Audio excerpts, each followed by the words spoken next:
रूही की प्रेगनेंसी की खबर पूरे घर में आग की तरह फैल चुकी है। हर कमरे में खुशी है, हर चेहरे पर मुस्कान है, लेकिन एक चेहरा ऐसा है जिस पर खुशी नहीं बल्कि एक गहरी बेचैनी है। वो चेहरा है दादी का। नहर अपने कमरे में अकेला बैठा है। उसकी आंखों में खुशी के आंसू हैं। वो बार बार डॉक्टर की वो बात याद कर रहा है जो उसने कुछ घंटे पहले सुनी थी।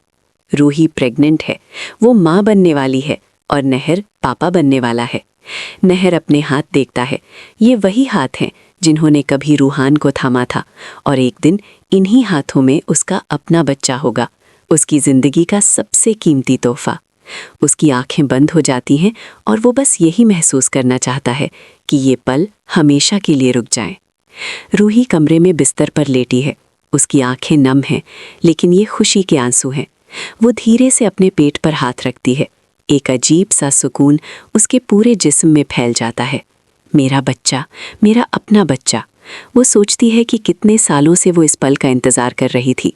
जब डॉक्टर ने कहा था कि वो कभी माँ नहीं बन सकती तो उसकी दुनिया जैसे थम गई थी, लेकिन आज खाटू जी ने सच में चमत्कार कर दिया।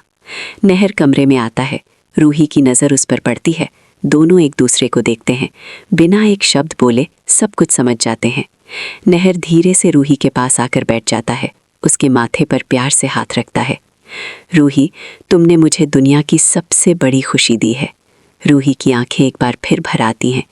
नहर जी, मुझे अभी भी यकीन नहीं हो रहा कि ये सच है। हो जाएगा रूही, जब हमारा बच्चा पहली बार हमें देखकर मुस्कुराएगा ना, तब पूरा यकीन हो जाएगा। नहर उसका हाथ अपने हाथों में थाम लेता है। बाहर हॉल में पूरा परिवार इकट्ठा है। बाबा, छोटी माँ, जूही, अवनी सब मिलकर पार्टी की तैयारियां कर रहे हैं। जूही खिलखिलाती हुई कह रही है कि पार्टी की थीम क्या रखेंगे। बाबा का चेहरा ऐसे चमक रहा है जैसे उन्होंने जिंदगी में पहली बार सच में खुश होने का मतलब जाना हो। तभी दरवाजे की घंटी बजती है।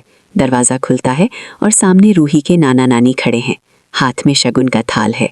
उनके चेहरे पर असीम खुशी है। बेटा, हम आ गए। जूही ने खबर दी तो एक पल भी नहीं रुक पाए हम। नाना अंदर आते हैं और बाबा से गले मिलते हैं। बधाई हो, भगवान ने सुन ली। पूरे घर में एक बार फिर खुशी की एक नई लहर दौड़ जाती है। लेकिन इन सब खुशियों के बीच एक कमरे में सन्नाटा है। दादी अकेली बैठी है। उसके हाथ में रूही की टेस्ट रिपोर्ट है जो उसने किसी तरह हासिल की है। उसकी आंखों में एक खतरनाक चमक है। वो धीरे से बुदबुदाती है, मैंने कल कोशिश की थी रूही की प्रेगनेंसी को रोकने के लिए, तो फिर ये बच्चा कहाँ से आ गया? इस रिपोर्ट का कुछ करना होगा। रात को जब घर में सब सो जाते हैं, दादी चुपचाप उठती है। पूरे घर में अंधेरा है, बस चांद की हल्की रोशनी खिड़कियों से आ रही है। दादी रूही की रिपोर्ट लेकर किचन की तरफ जाती है। चूल्हा जलाती है। आग की लपटें उठती हैं। दादी रिपोर्ट को आग की तरफ ले जाती है। उसके हाथ थोड़ा कांपते हैं, लेकिन उसकी आंखों में कोई पछतावा नहीं है। तभी एक आहट सुनाई देती है। दादी एक झटके से रुक जाती है। रिपोर्ट को पीठ के पीछे छुपा लेती है। चूल्हा बंद करती है। छोटी माँ पानी लेने किचन में आई है। दादी, आप इस वक्त यहाँ? दादी झट से जवाब देती है, बस नींद नहीं आ रही थी तो गर्म दूध पीने आई थी। छोटी माँ उन्हें देखती है। ठीक है, आप आराम करिए, और चली जाती है। दादी एक गहरी सांस लेती है। रिपोर्ट अभी भी उसके हाथ में है। आज नहीं, लेकिन कल ज़रूर।